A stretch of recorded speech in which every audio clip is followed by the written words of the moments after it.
Welcome to JT Gatering. For those who want to get straight to the point, here it is. I give you a red hot 1 minute breakdown, all the main points that form my conclusion. You then have your answer. If you need things explained more, keep watching. If you're good, thanks for stopping by. You know how to support the channel if you so choose, and I hope you visit again. If you don't want the ending to be spoiled, skip to the 2 minute mark of this video and let's get to it. Packing and unboxing was a 10 out of 10. The kit had professional packaging, the parts are well protected, and all the space was used.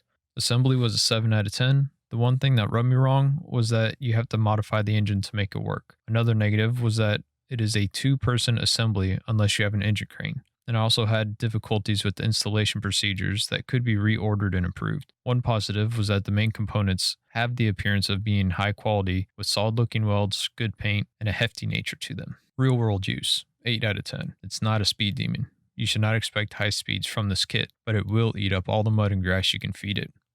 With the name being Backwater, keep it in the backwaters. That's where it thrives. So my conclusion, a sturdy, solid built frame that is designed for gobbling up grass and chugging through mud, while also appearing to take abuse well.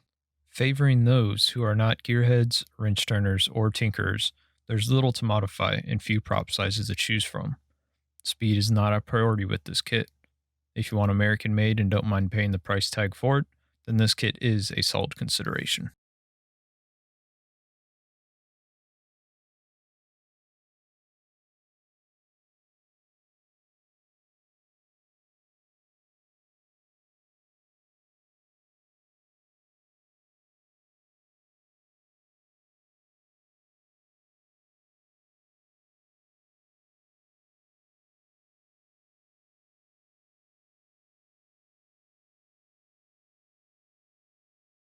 So let's start off with unboxing and assembly.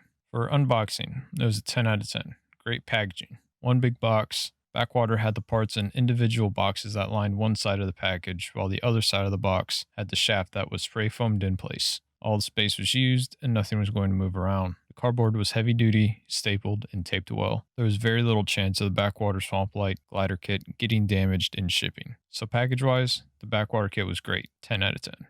For assembly, I would say it was 7 out of 10. For a kit designed to fit this engine, I'm surprised that I had to do the work that I had to get it to fit. I would think that that kit would be designed for the most common engine in its class. The 13 horsepower Predator engine is that engine. 95% of people use that for their 12 to 16 horsepower range. With that being said, the kit should be designed to fit that engine. I shouldn't have to modify my engine to fit the kit. Having to do that just rubbed me in the wrong way. So let's go ahead and break down the assembly. Here are a few things. So let's start with the negatives. Being required to cut the output shaft of the most popular, highest used engine did not make any sense to me. To be able to do this, you need some means of cutting a 1-inch solid steel rod. This would be an angle grinder with a cutting wheel, or you may be able to use a sawzall. So you need specialty tools and some experience, or a friend that has both, to be able to cut the output shaft on your engine. Another thing about cutting the output shaft of your engine is that you need to cut it to the proper length. You have a gauge that gives you the proper length, but you won't know for sure until you assemble the coupler shaft onto the engine and measure the inner shaft sticking out the end of the long tail where the prop slides out. If you didn't cut the correct length, you will have to take the coupler housing and shaft back off the engine and cut more off the output shaft of the engine. If you cut too much, you need to leave that much gap depending on your measurements.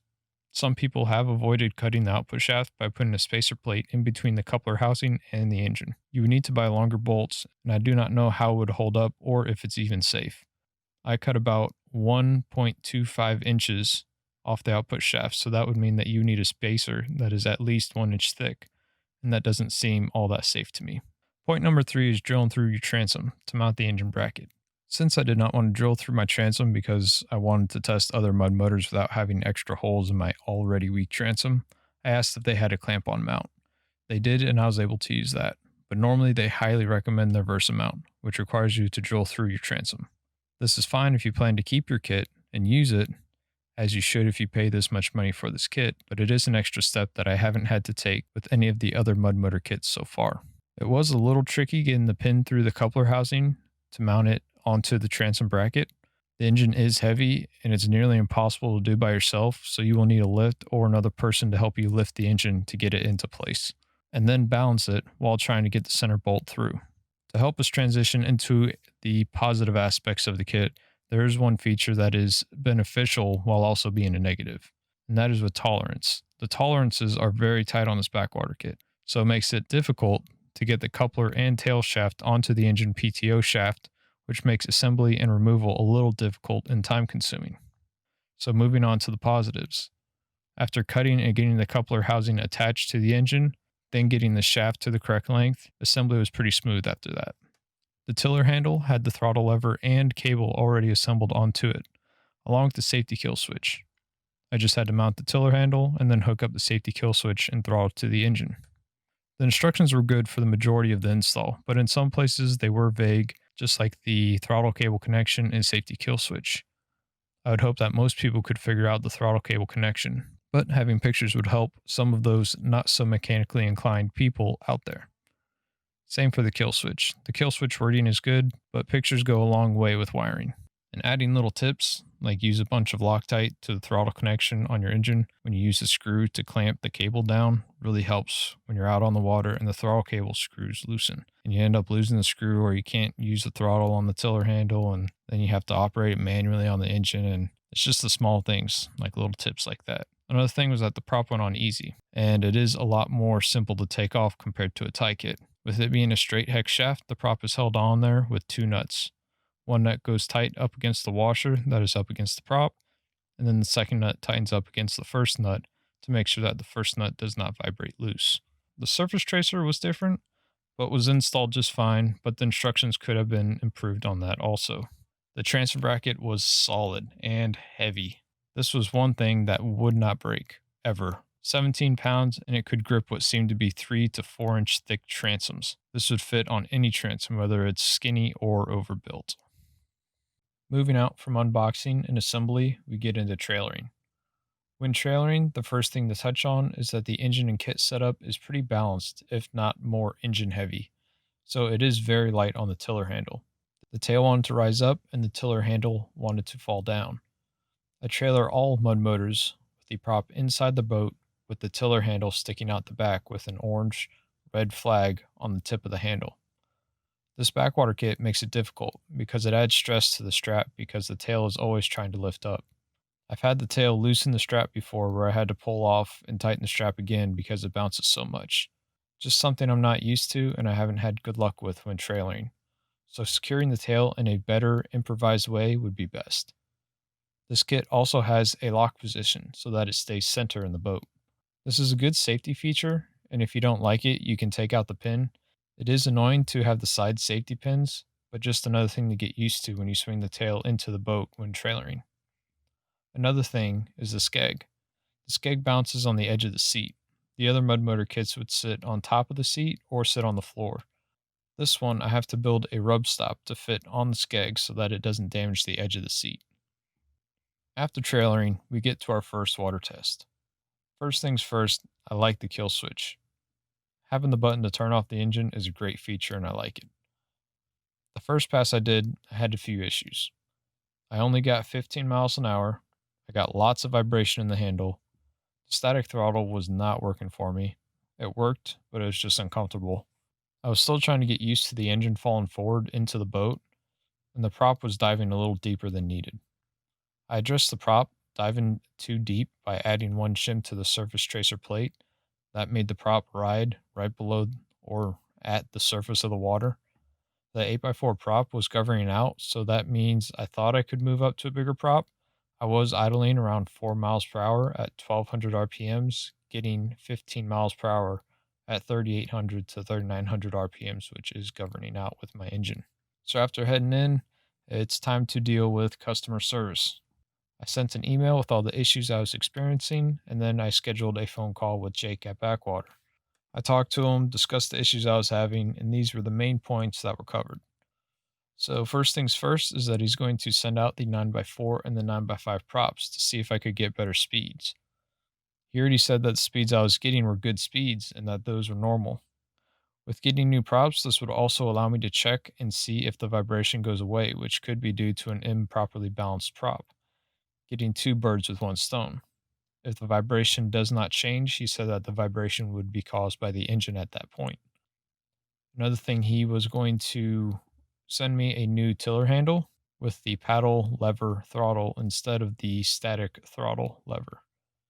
He also said that the engine is meant to go forward because that will act as the neutral. If you want to keep the engine running, you can put the tiller handle down and the prop will continue to run while pointed up.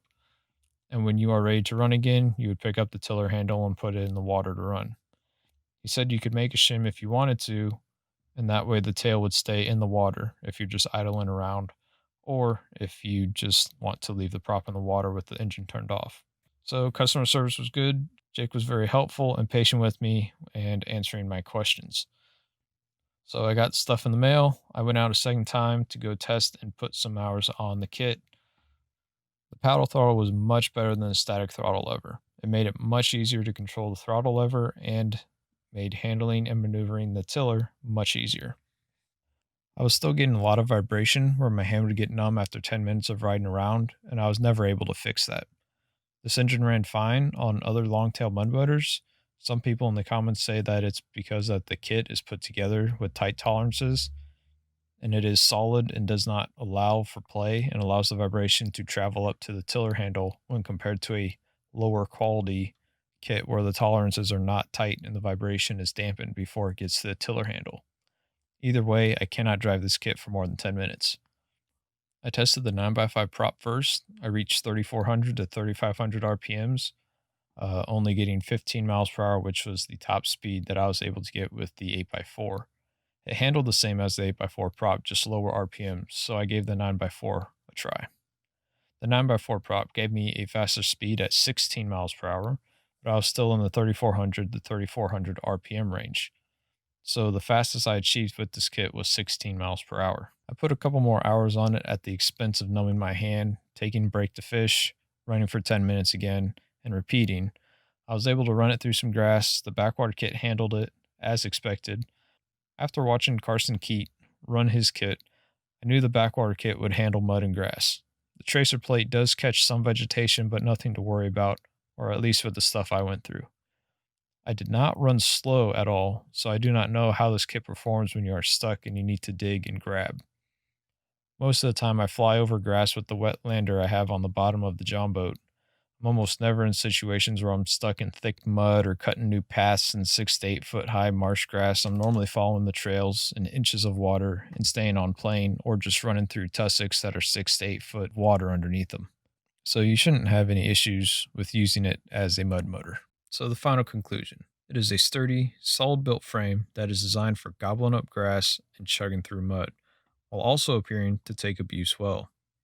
It favors those who are not gearheads, wrench turners, or tinkers, with having little to modify and few prop sizes to choose from. Speed is not a priority with this kit, so do not set your expectations high in this category. If you want American made and you don't mind paying the price tag for it, then this kit is a solid consideration. With previously testing other longtail mud motor kits, the Backwater kit has its advantages and disadvantages. It takes the coupler housing design from a Thai longtail and mixes it with the original American style longtail deriving from the Go Devil design with the shorter shaft and the cavitation plate. Then, once you get above the 16 horsepower or 24 horsepower kit, there is additional bracing of the shaft that makes it look more like the standard American style longtail. If I am able to test any other American style longtails, I would like to. But as of right now, it looks like the top two highest performing single cylinder longtail mud motor kits is between the Swamp Runner and the Backwater kit. And again, I want to stress kit, as in purchasing and assembling it yourself and not buying a motor already assembled with a mud motor where you have to pay freight. In the future, I would like to test the Go Devils and the Mud Buddies and then move on to surface drive units. But as for right now, I want to stick with kits and keep it to that. Once I cover the majority of the kits, which I almost have already done, then we will go on to the whole kits like the Go Devils and the Mud Buddies. So, if anybody would be able to help with that, that would be greatly appreciated, and you could send me an email. So, stay tuned and keep an eye out for the videos that are posted on JT Gatoring. There are plenty of other topics that still need to be covered with John boats, mud motors, and the great outdoor lifestyle. So, consider subscribing Enjoy some of the other videos and articles here. And until then, I'll see you next time on JT Catering.